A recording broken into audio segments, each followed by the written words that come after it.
গত 2 বছর ধরে দিদিমণিবিহীন অঙ্গনারী কেন্দ্র। ঘটনা চরিলাম ব্লকের ছেচুরিমাই গ্রাম পঞ্চায়েতের থালাভাঙ্গা অঙ্গনারী কেন্দ্রে। এই অঙ্গনারী কেন্দ্রের দিদিমণি শ্রাবণী চক্রবর্তী 2 বছর আগে চাকুরি থেকে অবসরে চলে গেছেন। বিগত 2 বছর ধরে দিদিমণির নিয়োগ হচ্ছে না এই অঙ্গনারী সেন্টারে, যার ফলে একা হাতে অঙ্গনারী কেন্দ্রের সমস্ত কাজ সামলাচ্ছেন সহায়িকা পায়েল দাস। তিনি একদিকে অঙ্গনারী সেন্টারের খিচুড়ি রান্না করছেন, আবার ছোট ছোট শিশুদের বাড়ি থেকে সেন্টারে নিয়ে আসছেন, শিশুদের সেন্টারে পড়াচ্ছেন। আবার অনেক ছোট ছোট শিশুকে সেন্টার শেষে কোলে করে বাড়িতে নিয়ে আসছেন।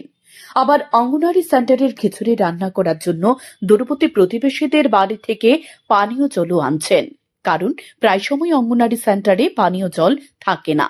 একা হাতে সমস্ত কাজ সামলাচ্ছেন সহায়িকা পায়েল দাস। অঙ্গনারী সেন্টারে রয়েছে প্রায় 35 জন শিশু। একা সমস্ত কাজ আর সামলাতে পারছেন না। পঞ্চায়েতের জনপ্রতিনিধিদের অবগত করেও কাজের কাজ কিছুই হয়নি। তারপর এলাকার অন্যান্য জনপ্রতিনিধিদের অবগত করেছেন, কিন্তু এরপরেও সেন্টারে দিদিমণি নিয়োগ হচ্ছে না বলে জানান সহায়িকা পায়েল দাস। না, প্রায় 2 বছর কাছাইছে, এখনো তো দিদিমণি নিয়োগ করছেন। তো আপনি কি তা এটা আমি স্কুলের হেল্পার।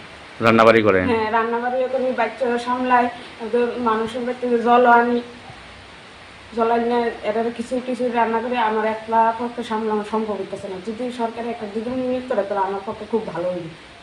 আমার খুব কষ্ট হইব। আমার বাচ্চারা, আমি বাইরে বাচ্চারা শৃঙ্খল হয়ে থাকা, বাচ্চা সামলাতে আমার অসম্ভব। আপনার নাম কি? আমার নাম পায়েল দাস। এই অঙ্গনওয়াড়ি কেন্দ্রের নাম কি? থালাভাঙ্গা মানে কোন পঞ্চায়েত এটা? সিস্টেমের পঞ্চায়েত। জানাইছেন নি পঞ্চায়েতের বা এলাকার? পঞ্চায়েত জানে, এলাকাবাসী সবাই জানে, এলাকাবাসী সবাই দেখতেছে আমাদের বাচ্চা সামলাতে খুব কষ্ট হইতেছে। আমার বাচ্চারা বাড়ি বাড়ি যায় ডেকে আনন্দ লাগে, বাচ্চারা আবার কুলো করে আনন্দ লাগে।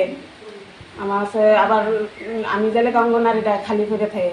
এই এলাকার প্রতিবেশীরাও জানিয়েছে বিগত 2 বছর ধরে সেন্টারে দিদিমণি নেই, যার ফলে সমস্ত কাজ একা করতে হচ্ছে সহায়িকা পায়েল দাসকে। সরকারের দায়িত্ব এবং কর্তব্য কিভাবে নিষ্ঠার সহিত পালন করতে হয় তার শ্রেষ্ঠ নিদর্শন থালাভাঙ্গা অঙ্গনারী সেন্টারের সহায়িকা পায়েল দাস। সেন্টারের শিশুদের নিজের সন্তানের মতো খাওয়া দাওয়া থেকে শুরু করে পড়াশোনা যাবতীয় কাজ করছেন তিনি।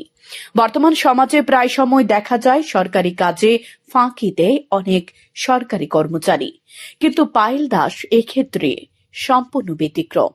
তিনি নিষ্ঠার সহিত একা হাতে অঙ্গনারী সেন্টারের সমস্ত দায়িত্ব সামলাচ্ছেন বহুদিন ধরে। অতি দ্রুত এই সেন্টারে একজন দিদিমণি নিয়োগের দাবি জানিয়েছে এলাকাবাসী সহ সহায়িকা পায়েল দাস। দিদিমণি নাই অঙ্গনওয়াড়িতে? আজকে বোধ 2 বছর 2-3 বছর বোধ হয়ে গেছে। স্কুলতে দিদিমণি নাই, তাই নিয়ে মহিলারা স্কুলটা পুরোটাই সামলাইতেছে। এরপরে বাচ্চারা প্রত্যেকের বাড়ি বাড়ি টানে যাইতেছে, বাচ্চারা রেগে আনতেছে, আবার বাচ্চারা দিয়ে যাইতেছে। এরপরে আমরা সুবিধা হইলে আমরা খবর দেয়, আমরা আবার আই। মানে তাই নাকি মানে হেল্পার রান্নাবাড়ি করে? হ্যাঁ, হেল্পার। তো তাই নাকি পড়াশোনা করাইতেছে? তাই তো হেল্পারের মতন কিন্তু কাজ করে না, তাই কিন্তু বাচ্চারা পড়াইতেছে, নিজের মতন নিজের সন্তানের মতন মানুষ করতেছে। কিন্তু আমার বাচ্চা ওইটা ভিতরে পড়ে তা করে না, কিন্তু আমার বাচ্চা ছুট্টু কিন্তু নিয়ে আবার লইয়া যা, আবার আনে। তাই কিন্তু মহিলা আমরা তো চাই আজকা দিব, কালকা দিব, আজকে দিয়ে আরো বেশ ধরে শুধু শুনতেছি স্কুলে দিদিমণি দিতেছে। আপনারা এই এলাকারই না? এই এলাকার ভিতরে, এই এলাকার ভিতরে শুধু শুনতেছি দিদিমণির তো কোনো খবরই পাই না আমরা।